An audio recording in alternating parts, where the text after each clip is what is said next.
What are the functions of management? There are 5 functions which are called planning. ये रहा आपके सामने, organizing, staffing, directing and controlling. These are the 5 main functions, है ना, as provide by Koontz and O'Donnell. Koontz and O'Donnell ने बताया आपके कि planning, organizing, staffing, directing and controlling हमारे मेन फंक्शन है. फ्यूल ने क्या बताया था आपको? हेनरी फ्यूल ने बताया मैंने आपको, is the father of management. तो उसने पहले क्या बताया? To manage is to plan, to forecast, है ना, ये आपके सामने आएगा अभी देखिए. Is to forecast, to plan, to organise and to command and to control. और कमांड का मतलब यहाँ पे क्या हुआ? डायरेक्टिंग. क्या मतलब हुआ इसका? यहाँ पर डायरेक्टिंग. ऐसे ही गुलिक ने हाँ, गुलिक ने आपको शॉर्ट फॉर्म दे दी. उसने बोल दिया कॉस्कॉर्ड. उसमें पी का मतलब प्लानिंग, ओ का मतलब ऑर्गेनाइजिंग, एस का मतलब स्टाफिंग, डी का मतलब डायरेक्टिंग बताया आपको. अब ये सीओ जो उसने दे दिया उसको बोल दिया कोऑर्डिनेशन. जो हम बात कर रहे थे, कोऑर्डिनेशन क्या है आपका? एसेंस ऑफ मैनेजमेंट है. और लास्ट में आ गए आर और बी. आर का मतलब रिपोर्टिंग और बी फॉर बस्टिंग. अगर हम इन दोनों को मिला देंगे तो बन जाएगा कंट्रोलिंग. क्या बन जाएगा? कंट्रोलिंग. ठीक है. और अब जब हम बात करेंगे आगे तो हम सिर्फ 5 फंक्शन की बात करेंगे. वो होंगे हमारे प्लानिंग, ऑर्गेनाइजिंग, सर ये एक बार रिपीट करना. कंट्रोलिंग. चलिए, फंक्शन क्या है आपका? प्लानिंग. प्लानिंग क्या है आपका? बेसिक फंक्शन है. इसके बिना आप कुछ कर ही नहीं सकते. If you are not planning anything then you are planning to fail. तभी तो क्या है, आप कुछ ना कुछ प्लानिंग कर रहे हो फेल होने की. तो ये प्राइमरी फंक्शन है, फर्स्ट फंक्शन है किसका? आपका मैनेजमेंट का. You have to plan as per your forecast. जो अभी हमने बात करेंगे, फोरकास्टिंग हम करते हैं तो पहले आप अनुमान लगाएंगे भविष्य में क्या होने वाला है या आपको क्या करना है. उसके हिसाब से आप क्या करेंगे? अपना एक प्लान बनाएंगे. उसका आप स्टेप बाय स्टेप प्रोसीजर लिखेंगे. लोगों को टास्क असाइन करेंगे, रिसोर्सेज को मैनेज करेंगे. वो सारा प्लानिंग में आता है. क्या बोलते हैं प्लानिंग के अंदर? Planning is deciding in advance what to do, when to do, how to do it. ठीक है. जितने भी डब्ल्यू फैमिली के आपके क्वेश्चन है सारे इसके अंदर आ जाते हैं. Planning is deciding in advance मतलब पहले से डिसाइड करना क्या व्हाट टू डू क्या करना है, व्हेन टू डू कब करना है, हाउ टू डू कैसे करना है, who is to do it कौन करेगा, वेयर टू डू इट किस जगह हम करेंगे. जितने भी आप डब्ल्यू फैमिली क्वेश्चन ले आएंगे उसके आपके आंसर सारे प्लानिंग में मिलते हैं. It bridges the gap between present and future. जो हमारा प्रेजेंट है और जो आने वाला समय है उसमें जो हम चाहते हैं कि कुछ हम कमा लें या कुछ प्रॉफिट ले लें, उस गैप को जो कम करता है वो प्लानिंग करता है. कि where we are and where we want to be. हम कहाँ होना चाहते हैं, हमें आगे जाके कुछ जॉब करनी है अच्छी, तो हमें प्लानिंग उसकी अभी से करनी पड़ेगी, स्टडी अभी से करनी पड़ेगी. तो it is nothing but future course of action. आपको भविष्य में क्या करना है इसके बारे में एक कोर्स ऑफ एक्शन है आपका ये प्लानिंग. ठीक है. आगे चलते हैं सेकंड पे. अब हम पहुंच गए ऑर्गेनाइजिंग पे. ऑर्गेनाइजिंग का मतलब क्या है? You have to divide the task. पहले तो आपको टास्क को डिवाइड करना है कि जो हमें काम करना है उसको कैसे कौन करेगा या क्या क्या रिक्वायरमेंट उसके अंदर आपको आने वाली है, मैन, मटेरियल, मशीनरी और मनी की. और आपको उन चारों को ही ऑर्गेनाइज करना है. ये नहीं कि आप किसी एक को ऑर्गेनाइज करेंगे. You have to organise all the 4 things, man, material, machinery and money. इसलिए आपसे ये बोल रहा है it is the process of bringing together physical, financial and human resources. ये बोल रहा है ना आपसे कि इन सबको साथ में लेके आना और उनमें कोऑर्डिनेशन करना, ये ऑर्गेनाइजिंग है. ठीक है. फिजिकल रिसोर्सेज का मतलब क्या हुआ आपका? Material, machinery. फाइनेंस का मतलब मनी. और ह्यूमन का मतलब क्या हुआ? मैन. मैंने आपको बताया ऑर्गेनाइजिंग करनी है आपको चारों की, किसी एक की नहीं करनी होती, है ना. तो क्या करना है इसके अंदर आपको? इट इज डिटरमाइनिंग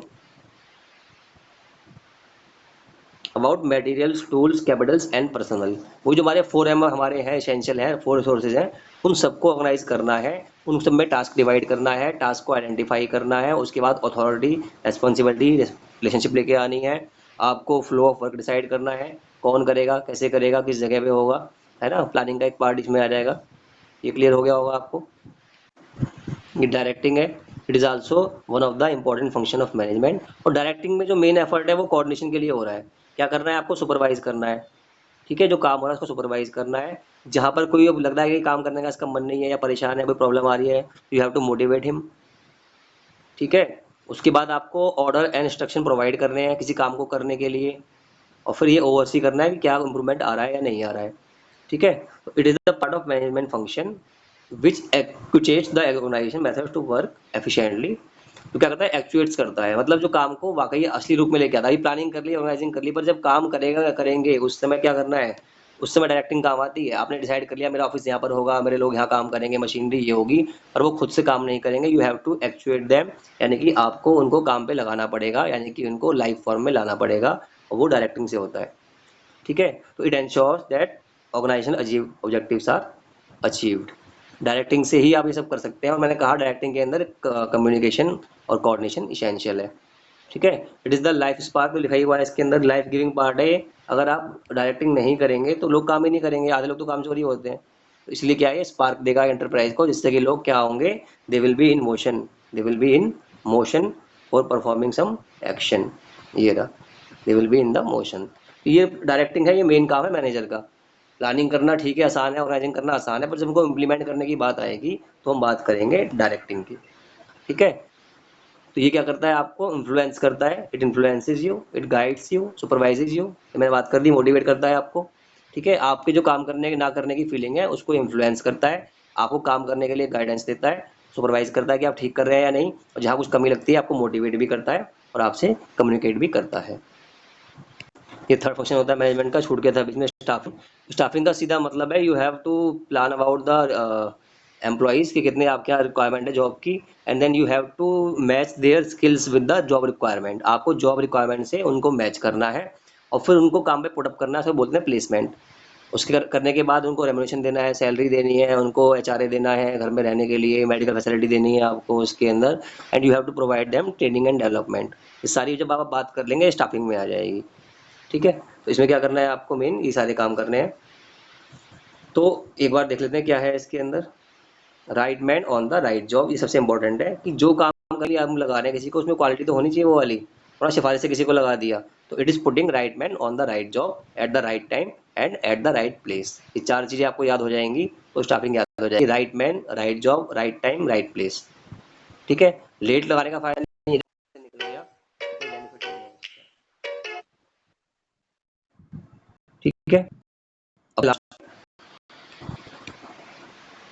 अब लास्ट फंक्शन है आपका कंट्रोलिंग। ये जो फंक्शन है कंट्रोलिंग, ये बहुत इंपॉर्टेंट फंक्शन है और ये प्लानिंग से भी कहीं ना कहीं आपका रिलेट करता है।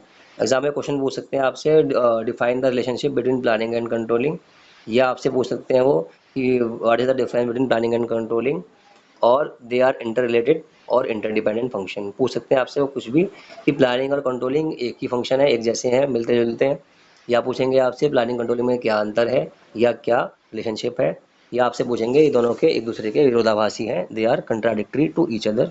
तो सबका आंसर आपको मिलना है, इसी वीडियो से आपको मिल जाएगा वो यहीं से। ठीक है। तो हम बात करते हैं कंट्रोलिंग की। कंट्रोलिंग इज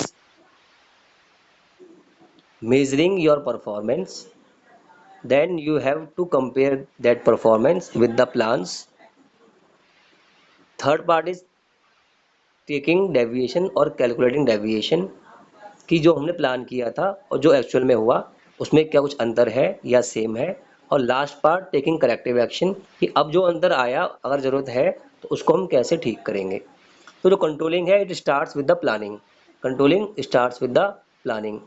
पहले प्लानिंग होगी तो कंट्रोलिंग होगी, प्लानिंग ही नहीं होगी तो कंट्रोलिंग हो ही नहीं सकती।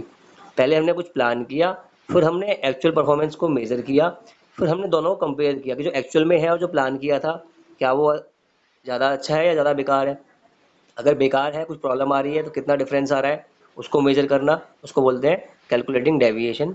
और लास्ट में जो डिफरेंस आया, जो कमी आई, उसको कैसे दूर करेंगे, हाउ टू इम्प्रूव इट, तो वो क्या है आपका टेकिंग करेक्टिव एक्शन। ये कंट्रोलिंग का प्रोसेस भी है। तो इसी में हमने देखा कि जो कंट्रोलिंग है, it starts with the planning. तो हम एग्जाम में लिखेंगे कि controlling is the basic function of management which starts with the planning. Planning है वो कंट्रोलिंग की रिक्वायरमेंट है।